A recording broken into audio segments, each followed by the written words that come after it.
ओम नमः शिवाय। दोस्तों, स्वागत है आपका अपने चैनल मदर अर्थ योगिक यात्रा पे।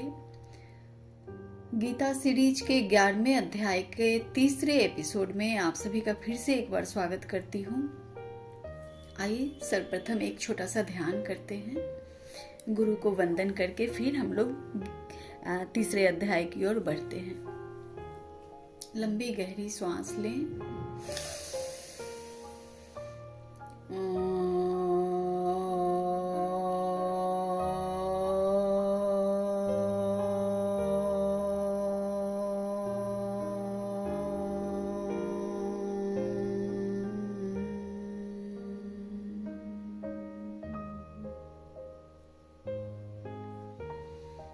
ओम परम तत्वाय गुरुदेवाय मम सर्वेश्वराय शाम्ब सदा शिवाय नमः शिवाय। गुरु ब्रह्मा गुरु विष्णु गुरुदेव महेश्वर गुरु साक्षात् परब्रह्म तस्मै श्री गुरुवे नमः।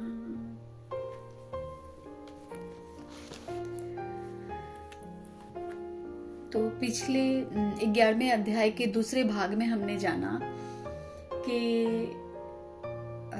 अर्जुन प्रार्थना करते हैं श्री कृष्ण के विराट स्वरूप के, ब्रह्म के विराट स्वरूप का दर्शन देखकर वो व्याकुल भी हो रहे हैं, घबरा भी रहे हैं। तो उनसे प्रार्थना करते हैं कि आप अपने चतुर्भुज विष्णु रूप को मुझे दिखलाइए, आप प्रसन्न होइए। कहते हैं कि मैं वैसे ही आपको मुकुट धारण किए हुए तथा गदा और चक्र हाथ में लिए हुए देखना चाहता हूँ। इसलिए हे विश्वरूप, हे सहस्त्रबाहो, आप उसी चतुर्भुज रूप से प्रकट होइए। भगवान बोले, हे अर्जुन, अनुग्रह पूर्वक मैंने अपनी योग शक्ति के प्रभाव से यह अपना परम तेजोमय, सबका आदि और सीमा रहित विराट रूप तुझको दिखलाया है, जिसे तेरे अतिरिक्त दूसरे किसी ने पहले नहीं देखा था। हे अर्जुन, मनुष्य लोक में इस प्रकार विश्व रूप वाला मैं न वेद और यज्ञों के अध्ययन से, न दान से, न क्रियाओं से और न उग्र तपों से ही तेरे अतिरिक्त दूसरे के द्वारा देखा जा सकता है। अब यहाँ पे गौर कीजिएगा कि उन्होंने क्या क्या बात बोली। उन्होंने, श्री कृष्ण ने, ब्रह्म ने कहा कि मैं दान से, यज्ञ से, तप से या किसी भी और क्रिया से और न उग्र तपों से तेरे अतिरिक्त दूसरे के द्वारा नहीं देखा जा सकता हूं। अब ये सब चीज काम नहीं आती। आध्यात्मिक पाथ पे चलते हुए उग्र तप, साधना, जिद, है ना, यज्ञ, बड़े से बड़े यज्ञ, हठ योग, ये सब भगवान के उस विराट स्वरूप को दर्शन नहीं करवा सकते। आगे श्री कृष्ण कहते हैं, मेरे इस प्रकार के इस विकराल रूप को देखकर तुझको व्याकुल नहीं होनी चाहिए और मूढ़ भाव से भी नहीं होना चाहिए। तू भय रहित और प्रीति युक्त मन वाला होकर मेरे इस शंख चक्र गदा पद्म युक्त चतुर्भुज रूप को फिर देख। अर्थात इस विकराल रूप को देखकर तुमको व्याकुल नहीं होना चाहिए। तुम व्याकुल मत हो हे अर्जुन। और मति अगर काम ना करे, मूढ़ भाव, मूर्खता पूर्वक से भी तुमको अगर मूर्खता भी आए तो भी तुमको व्याकुल नहीं होना चाहिए। तू भय रहित और प्रीति युक्त मन वाला होकर मेरे शंख चक्र गदा पद्म युक्त चतुर्भुज रूप को फिर देख। फिर से वो अपने स्वरूप में आकर बोलते हैं, तुम इसे प्रेम से, प्रेम युक्त मन रख के और निर्भय होकर मेरे उस स्वरूप को गौर से देखो। आगे संजय बोले, धृतराष्ट्र को संजय युद्ध क्रीड़ा स्थल की सारी जो जानकारी है वो अपने दिव्य दृष्टि से देखकर धृतराष्ट्र को, महाराज धृतराष्ट्र को बतला रहे हैं। तो उसी क्रम में संजय बोले, वासुदेव, भगवान ने अर्जुन के प्रति इस प्रकार कहकर फिर वैसे ही अपने चतुर्भुज रूप को दिखलाया और फिर महात्मा श्री कृष्ण ने सौम्य मूर्ति होकर इस भयभीत अर्जुन को धैर्य दिया। अर्जुन बोले, हे जनार्दन, आपके इस अति शांत मनुष्य रूप को देखकर अब मैं स्थिर चित्त हो गया हूं और अपनी स्वाभाविक स्थिति को प्राप्त हो गया हूं। इतने मनोरम, इतने मनोहर भगवान के व्यक्तित्व को देखकर करुणा, प्रेम, ममता भरे विष्णु भगवान चतुर्भुज रूप में देखकर वो बोल रहे हैं कि अब मैं शांत और स्थिरचित्त हो गया हूँ और स्वाभाविक स्थिति को प्राप्त हो गया हूँ। श्री भगवान बोले, मेरा जो चतुर्भुज रूप तुमने देखा है, इसके दर्शन बड़े ही दुर्लभ हैं। देवता भी सदा इस रूप के दर्शन की आकांक्षा करते हैं।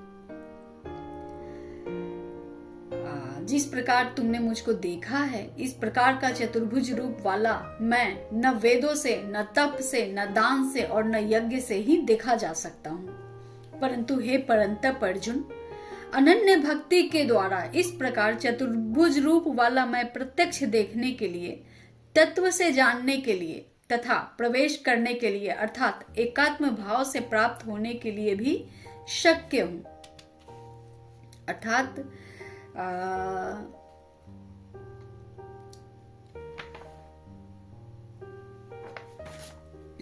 जो चतुर्भुज रूप है भगवान का, वो अनन्य भक्ति के द्वारा देखा जा सकता है। प्रत्यक्ष देखने के लिए जो अनन्य भक्ति के साथ देखना चाहते हैं और जो तत्व वेत्ता हैं, तत्व ज्ञानी हैं, जो तत्व से जानते हैं, और उन्हें प्रवेश करने के लिए अर्थात एकात्म भाव से प्राप्त होने के लिए भी शक्य हूं।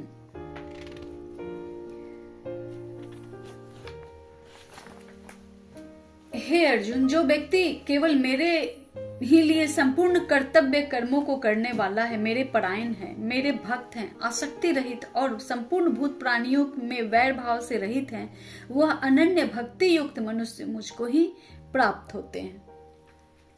अर्थात उस ब्रह्म का और जो श्री कृष्ण के अवतार स्वरूप मुख से जो वर्णन निकला है ब्रह्म का, उन्होंने अपने बारे में अभी तक बहुत सारी ऐसी जानकारी दी है, बहुत से गूढ़ रहस्य बतलाए हैं अर्जुन को और अर्जुन के द्वारा हम सभी को, कि ईश्वर कैसे प्राप्त हो सकते हैं और ईश्वर का अर्थ क्या होता है। न तप से, न दान से, न मंदिर में, न आप हठ योग करके प्राप्त कर सकते हैं उन्हें।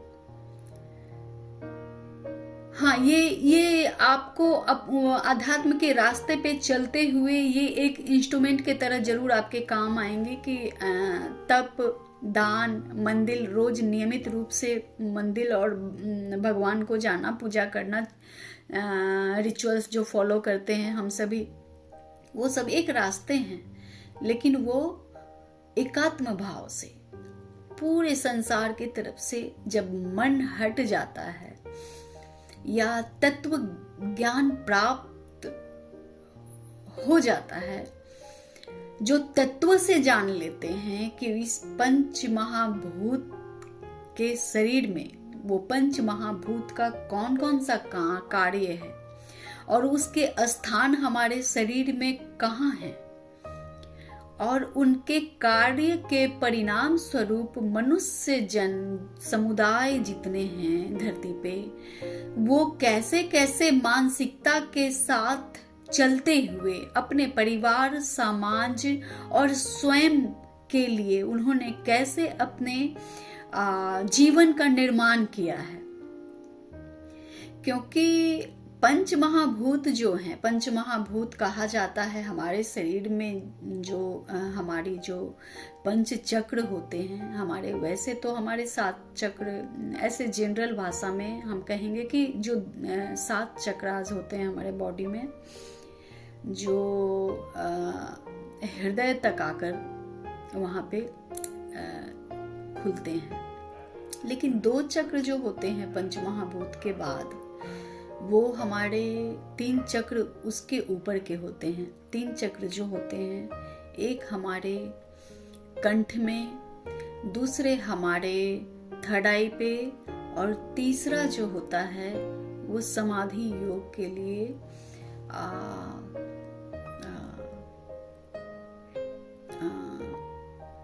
सहस्त्रसार, जिनको कहते हैं सहस्त्रसार होता है। उसके बाद जब हृदय चक्र खुलता है, हृदय के नीचे के जितने चक्रास हैं, जो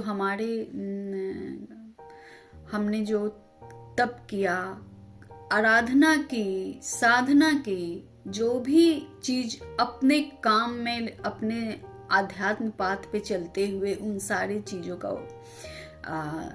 हमने इस्तेमाल किया है ना, तप की, पूजा की, पाठ की, नियमित मंदिर जाना या साधना में बैठना या मेडिटेशन करना, ध्यान देना, नित्य निरंतर सूक्ष्म अति सूक्ष्म हर एक प्रश्न पे आंसर की प्राप्ति के लिए उसके तह तक जाना। अब ये पंच महाभूत कार्य करते हैं इन सबको वहां तक ले जाने में। कहाँ तक ले जाने में?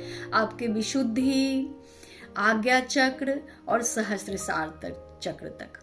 और ये विशुद्धि से लेकर जो सहस्त्रसार चक्र तक है, जो 3 यात्रा है, वो है आपके आध्यात्म की शुरुआत की यात्रा।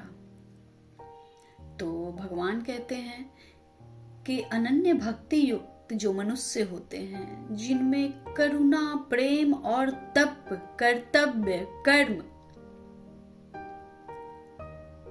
ये सारे गुण हैं, जिनमें जो उस चीज को जानने के लिए वो एक पर ब्रह्म परमेश्वर है क्या चीज और वो कैसे काम करता है, उनको जानने के लिए जितने भी रास्ते को उन्होंने चला है, जितने भी स्ट्रगल फुल अपने लाइफ होते हुए भी जिन्होंने अपने साधना पे ध्यान दिया है, जिन्होंने अपने आप पे ध्यान दिया है, और जो समग्र सृष्टि से, अपने समग्र संबंधों से जो प्रेम करना जानते हैं और उस संबंधों के प्रति कर्तव्य निष्ठ होते हैं, जिनके अंदर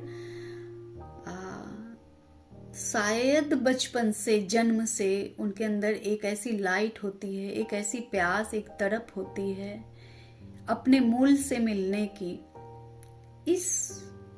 इस जागृति के साथ वो न जाने कितने पड़ाव को जीवन में झेलते, पार करते चलते हैं। इतने सारे हर्डल्स और ऑब्स्टिकल के बावजूद ऐसा एक क्या चीज होता है उनमें कि वो हार नहीं मानते किसी सिचुएशन से। उनके अंदर एक प्रकाश हमेशा जागृत रहता है, हर एक पड़ाव को पार करने की जिजिप्सा, जिजीविषा जिनको बोलते हैं ना, कि इतनी जीवनी शक्ति रहती है कि वो हर एक पड़ाव को पार करने की एक चाहत रहती है।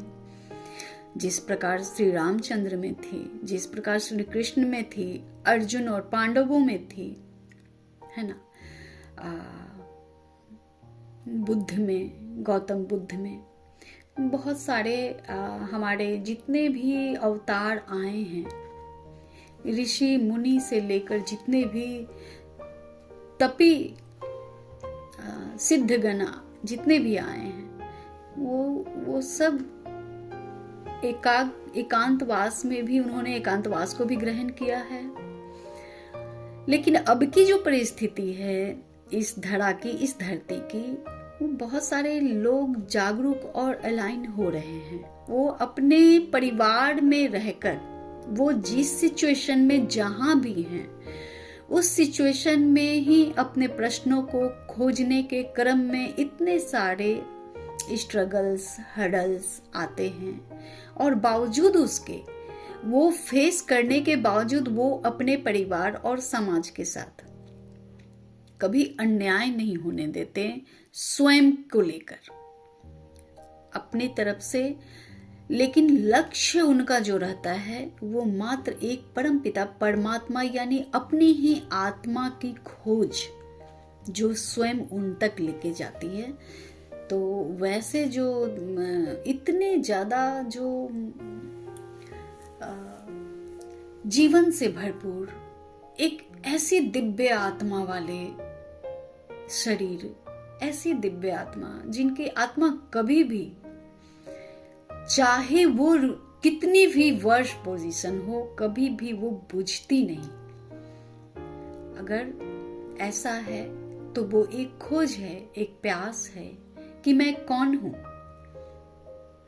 मुझे क्या चाहिए। और जब इस मैं कौन हूं का जब उन्हें जवाब मिलता है, तब उनकी यात्रा शुरू होती है।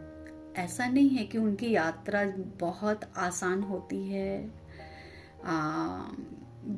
उन्हें जब जवाब मिलता है कि मैं कौन हूं, जब उन्हें इस तरह के जब जवाब मिल जाते हैं, तो उनकी यात्रा तभी शुरू होती है जब इसकी अब आपके कार्य क्या हैं, और कार्य के सफर में वो समझते हैं कि जीवन जो है वो मात्र एक वे है, एक रास्ता है। ये इस धरती पे चाहे आप जितनी भी दूर चल लो, पहुंचोगे कहीं नहीं। एक रास्ता आपको आप तक पहुंचाएगा जो आपके ही अंदर बैठा हुआ है। और जो इतनी ज्यादा तप, इतना मेहनत, इतने अपने ऊपर काम जिन्होंने संपूर्णता से किया है, फिर उन्हें तत्व ज्ञानी या जागृति या परमात्मा की प्राप्ति ना हो, ऐसा हो ही नहीं सकता। तो सारे रास्ते जो है उस अपनी खोज की यात्रा जो है, अपने उस सोर्स के लिए है जहां से मूलतः आप आए हैं। तो इसी बात के साथ दोस्तों, आज कुछ मेरी अपनी बातें भी हो गई, तो मिलती हूँ मैं आपसे अब 12 अध्याय में, जो भक्ति योग के बारे में बतलाएंगी। जैसे जैसे गीता सीरीज आगे बढ़ती जाएंगी, 18 अध्याय तक आपको मार्ग क्लियर होते चले जाएंगे कि क्या है कर्म योग, क्या है संन्यास योग, क्या है भक्ति योग। इन सारे योग के बारे में उन्होंने विस्तार से ब्रह्म ने अपने ज्ञान को मात्र एक गीत, श्रीमद् भागवत गीता ग्रंथ में पिरोया हुआ है। तो इस ज्ञान के अमृत पान करने के लिए हम सब फिर उपस्थित होंगे। तब तक मैं आप सभी से विदा चाहती हूँ, और आप सभी पे परमात्मा की परम कृपा, असीम शांति, प्रसन्नता सदैव बनी रहे। मिलती हूँ आपसे अपने अगले वीडियो पे। तब तक के लिए ओम नमः शिवाय।